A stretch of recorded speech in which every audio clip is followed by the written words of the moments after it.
All right, everyone. So here's a video on issue 3, which is, if you remember, what can the states do to enhance the financial security of the citizens? Now, I wonder if you remember during the COVID crisis how many stores in Boulder started asking customers to pay with only digital methods and started to want to refuse to accept cash.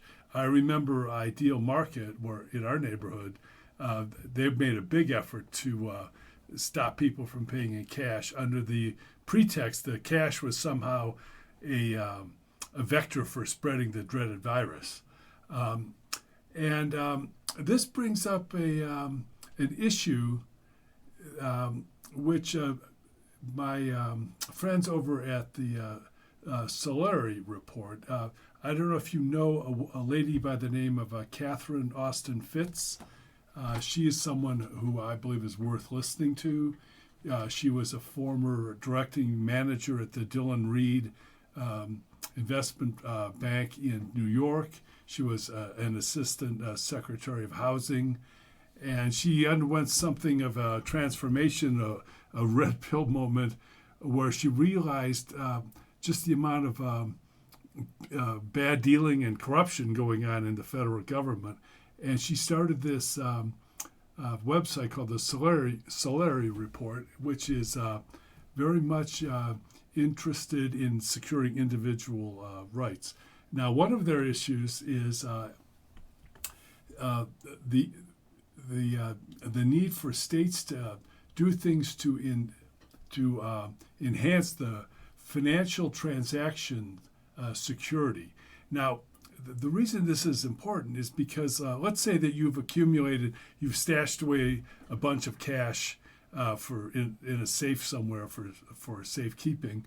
There's a financial crisis or any kind of crisis, and then the government suddenly declares the cash is no longer usable, and they'll want you to buy instead to put everything into some form of digital currency, which is very expensive, let's say, or impossible to obtain, and suddenly the cash that you've had and relied on is no longer useful.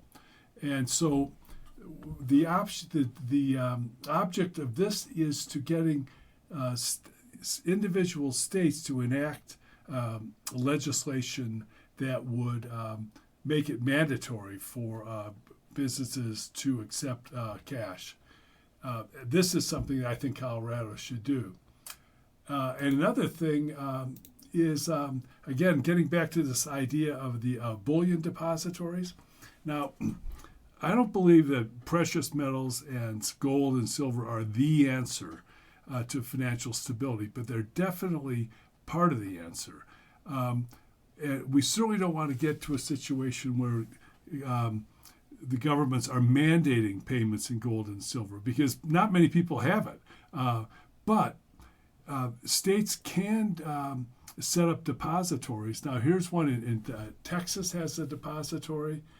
Wyoming here has they've enacted, and this is an important aspect of this, legislation to declare gold and silver species, and especially constitutional coinage, to be legal tender, exempt from all state taxes, and useful to pay taxes and to purchase things. This is a very, very good thing that the states can do.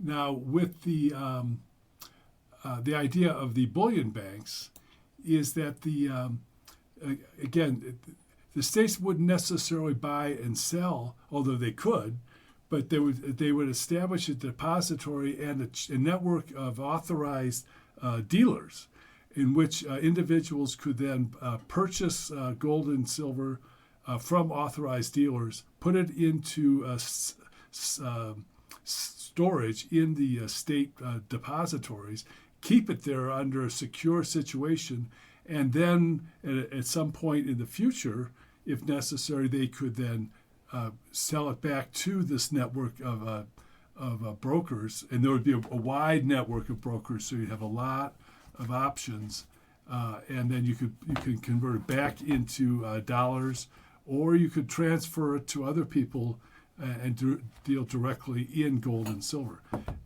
Again, this is something which just provides another option for individuals to store some of their wealth in non-dollar denominated assets. And again, every time the federal government runs up another $1 trillion worth of debt, it's essentially stealing. It's like being married to someone who has a credit card in your name, goes out and buys expensive clothes and toys and vacations and dinners, and it's all on your tab. And that's exactly what's happening in the United States. At a certain point, this is probably going to break down. They're going to run out of money, and nobody's going to continue to accept dollars, and that's going to leave taxpayers as the bag holders. And so I don't know. I do not know what the total solution to all of this is. I know that it's a problem, and anything the states can do to try to stabilize it for the citizens, and that includes things like requiring taking actions to protect the transactional freedom of the citizens, legalizing gold and silver as legal tender, and establishing depositories. These are all good ideas, and I think these are things that we should look into very seriously. And I would certainly support this in the legislature. So thanks very much, and hopefully there'll be more of these coming along. Bye-bye.